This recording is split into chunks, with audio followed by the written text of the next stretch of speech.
So, clavicular gave me a lobotomy. Well, not literally, but my FYP has been permanently altered.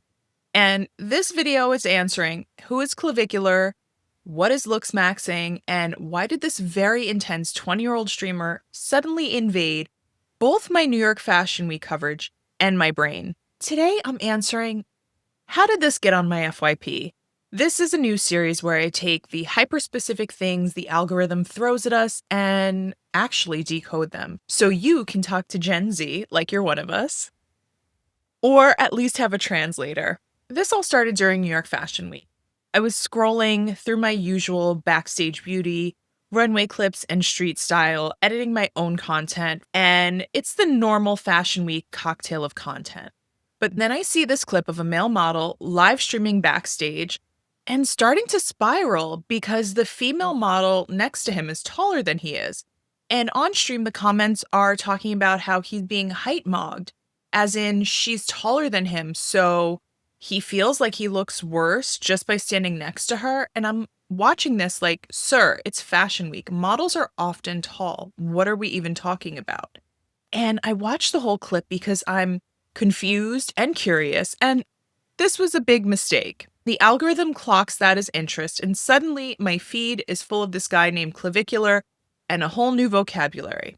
Looksmaxxing, mogging, bone smashing, softmaxxing, hardmaxxing, cortisol spikes. So who is he? Clavicular's real name is Braden Peters. He's a 20-year-old streamer from New Jersey who's become the unofficial face of Looksmaxxing.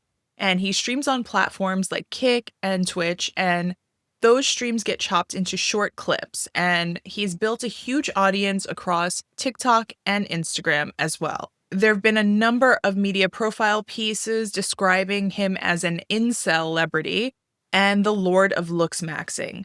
Basically, someone who's turned his obsession with being more attractive into a full-time persona and an income stream. Some reports put his earnings at around 6 figures a month from streaming, donations, and brand deals. And his backstory is intense. According to interviews, he found forums like looksmaxx.org and similar boards as a teenager, and he hated how he looked, and he started injecting himself with hormones and steroids at 14 to maximize his appearance. He has openly talked about ordering testosterone and fat dissolvers online as well. Additionally, he has spoken about using meth to suppress his appetite and stay extremely lean, wanting a double jaw surgery, and he views actors like Matt Bomer as the pinnacle of male facial perfection.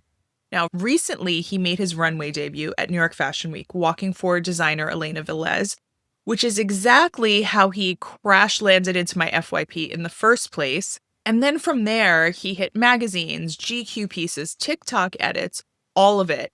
And it just keeps getting pushed out into the algorithm further. So maybe you haven't seen this yet, but to understand why clavicular has blown up, we have to understand Looksmaxxing. And at its simplest, Looksmaxxing is the idea of maximizing your physical attractiveness by any means necessary. You might start thinking of it as self-improvement, but it is taken to the extreme. And there are a few terms that you'll hear a lot. Looksmaxxing, the umbrella term. This is engineering your face and body to be closer to an ideal. That can be through gym, skincare, grooming, but also surgery, hormones, and other extreme methods.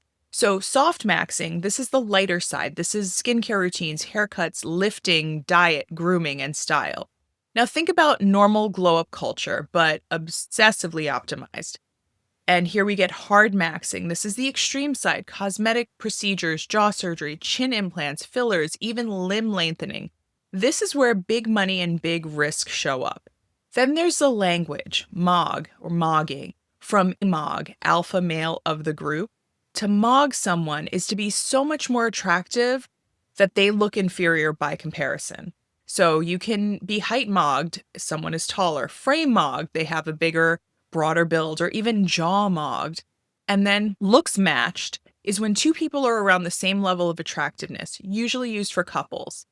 Canthal tilt, that is the angle of your outer eye corners, upturned or downturned. Looksmaxxing forums usually treat this like a life-defining trait.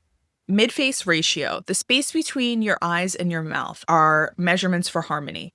And the maxing as a suffix in general, the language spreads, everything becomes maxing. Finance maxing, thrift maxing, gesture maxing.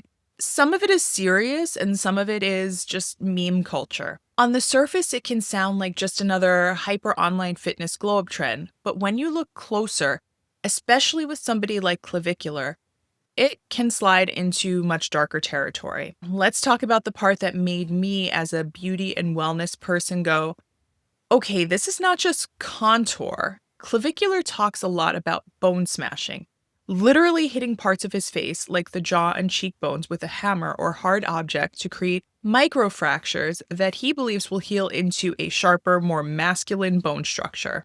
He references Wolff's Law, which basically says that bones adapt to stress to justify this. But medical professionals and plastic surgeons have been very clear. There is no evidence that repeatedly smashing your face will give you a better jawline.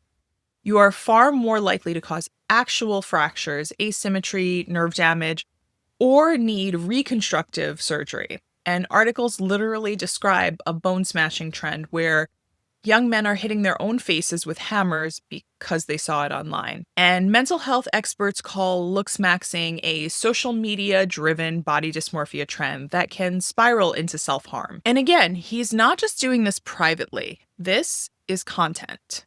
He's explaining bone smashing to police officers on stream, talking openly about using meth to stay lean and framing it as doing whatever it takes to ascend. As someone who loves beauty, skincare, and aesthetics, I'm used to people caring about how they look. This is a different level. It's treating your face like a DIY engineering project. Looksmaxxing didn't appear out of nowhere. It grew out of incel forums and the broader manosphere. Spaces where mostly young men talk about dating, status, perceived rejection. At the same time, mental health experts say a lot of the young men who fall into this world are dealing with loneliness, anxiety, and insecurity. And they're looking for a simple fix to very real feelings. So when you see memes and the dramatic language, there's also a lot of pain sitting underneath it. The biggest question of this series for me is always going to be, why is this on my FYP? Why is it on yours? So here's what happened. First, you have niche forums like looksmaxx.org where the language and ideology incubated. Then creators like Clavicular started streaming their routines, their job sessions, their gym sessions, their mogging in real time. Then come the Clippers. These are accounts that cut the long streams into short viral clips with titles like Clavicular brutally frame mogged by ASU frat leader, or Bone Smashing Streamer explains why your jaw is mid.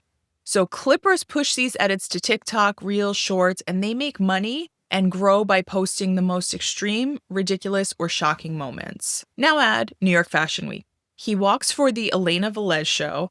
Fashion magazines, GQ, Instagram accounts, and TikTok fashion pages cover him as the Looksmaxxing guy who made it to New York Fashion Week. So you have fashion content, beauty content, gym and self-improvement content, plus this very clickable, controversial character. And if you interact with any of those categories, the algorithm goes, oh, you like aesthetics and glow-ups? Here's the extreme male version of that.